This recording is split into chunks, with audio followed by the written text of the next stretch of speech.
The next three numbers were very interesting as we got more successful. We got way younger in downtown, and we got way richer. And you can see that by the age and the salaries.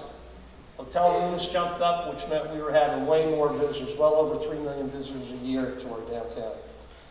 The total revenue was about $1.7 billion, with a B, $1 billion worth of investment. And right now, as we speak, there's $200 to $300 million worth of new investment under construction in downtown. Numbers not shown there, the office market. We built the original, for you guys it's tourism, for us it was office market to get going. We went from less than 300,000 square feet in '95, that was less than 60% occupied, to now there's 3 million square feet of office space in downtown Durham. Most of it is very high-end Class A space. The highest rents in the Triangle are in downtown Durham right now. The lease rate, the occupancy rate for that office space is 98% right now. We have the problem of we lose deals because there's no place to put somebody and they want to be in an office in 6 months and we don't have the space. Much better problem to have than years ago when we had so much empty space it was mind-boggling. And currently on the office space market, there are about 400,000 feet that are under construction right now, with the vast majority of it pre-leased already. You folks have talked about catalytic projects. We have 3 of them that really changed the face and the image of Durham, not only in the Triangle, but across the state. And you can't buy this marketing unless you really do great catalytic projects. The big 3 for us were, first, the Durham Bulls Athletic Park. And some of you may know, your city manager, John, and I go way back. And we actually worked on this project together. And John was the point guy for the city to get this project built. And one of the things we did very well in getting this built, we wanted to keep we were not going to let Raleigh get the Bulls. It's not going to happen. So we kept them home. But the important lesson that really came out of this for me, one of the important lessons is we built that ballpark at the highest quality.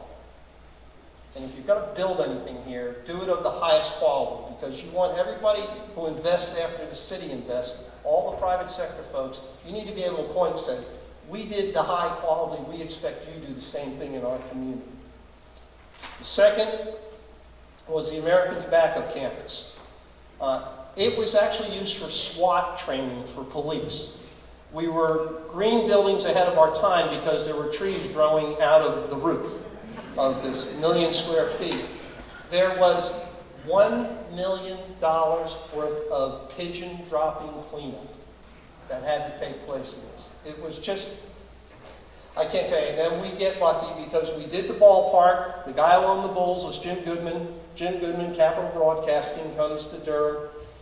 We're at a ballpark one night, we walk out, he says to his buddy, Mike Hill, who's my buddy, and we were at the ball game together, and he says, get an option on American Tobacco. And that then became the largest historic renovation in the history of North Carolina. I hope some of you have had the opportunity to be there. It's just an unbelievable mixed-use site. And it really set us off as becoming a prime office market throughout the Triangle. The third was our Durham Performing Arts Center. Most people, when we came up with the idea, a small group of us, that we're going to build a theater near the ballpark, so we have this regional entertainment district, everybody said, one, what are you smoking? And two, there's no way anybody from Raleigh or outside of Durham is going to pay $75 for a Broadway ticket to go to a show in downtown Durham. It's not going to happen. As it turned out, they were right. And those people are now paying $125 for those seats. And this theater has been one of the top 5 theaters for its size in the world. Our management team, PFM Nederlander, they are a big dog on Broadway. And they own and operate theaters in London, Paris, LA, downtown Durham. So we get on some pretty nice lists with these guys. The amazing thing was, we would have been happy if the theater just broke even. But one day, me and this guy, Alan Delisle, who is the city's economic development director, we're negotiating a contract with PFM Nederlander. And The negotiations went too easy, you know? And anyway, what the deal was, the city taxpayers are not going to be on the hook for any operating loss. It's off the table, okay? We'll agree to some split of any profit, if there is profit, and we'll pay you a management fee, right? 60-40 on the split. They get 60, we get 40. We're happy if it breaks even, because the spin-off of this was all the restaurants that opened because of the theater for us, and filling in the street-level space. So, Alan DeWile and I, we get done with this negotiation, and we go like we always go. We go over to Tyler's Bar, have a beer, pat ourselves on the back, and realize, Jesus, that was too easy. You know, we probably could have gotten more out of those guys, but didn't. But as it turned out, it was one of those deals, and the best deals are, it works for everybody. That theater has produced for the Durham taxpayers $1 to $4 million worth of profit to the taxpayers every year for the 10 years it's been open. So, you know, catalytic projects to me are, there's certain qualities to them. One, it's got to be quality construction. Two, it's got to have great programming of space. Three, it'll bring people together. Four, you got to have a beautiful and a clean appearance. Five, you got to have a safe environment. Six, you do it because it's not, you don't do it because of this, you do it because of this. What's the spin-off value? The theater was a perfect example for restaurants. Because of the theater, there were now 2 additional restaurant seatings every night there was a show in Durham, pre and post. And I ask you, any restaurateur here who's all of a sudden going from breakfast, lunch, and dinner to breakfast, lunch, pre-theater, dinner, post, you're going to have a better chance of making money. So that's that spin-off value you want.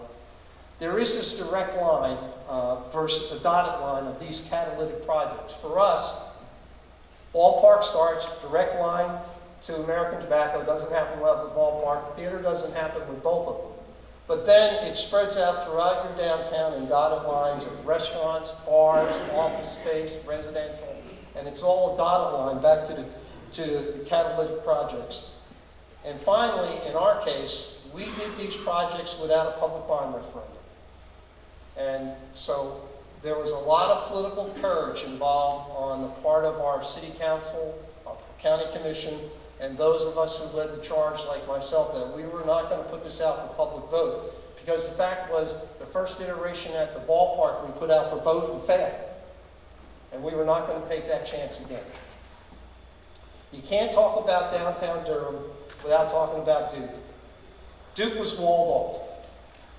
And when I was hired, they probably had 1,500 square feet, maybe 3 or 4 or 5 employees in downtown. But they're the big dog in Durham. And Nan Cohan became the president, and I got to know Nan, and we asked Nan, just give us a chance at the deal of all the office space you lease all around Durham. Just give us a shot at the deal. We don't want you to build anything, because if you build it and own it, it's off the tax base. But given who you are, Duke University, you can be the greatest creditworthy client for us, and we should be able to put any deal together with you as the creditworthy client. She drank the Kool-Aid, gave us a chance. The first effort we did with them was American Tobacco. It went fabulously well. The result now is, now we're talking about 10, 12 years since they started this effort. Over 4,000 employees in our downtown. They lease over 1 million square feet and have invested millions and millions of dollars. I'm going to jump ahead real quick in the interest of time. Where we moved at this point in time was now like about 10 years ago, and we said, where are we going to look at the future of downtown Durham? And we said we were going to become an entrepreneurial creative class center. And we have won many high-tech type city awards, best city for, wired city, stuff like that. So we specifically went looking for the creative class, the millennials, to get them into downtown. And that is really, we've been very, very successful at that, including we've had really over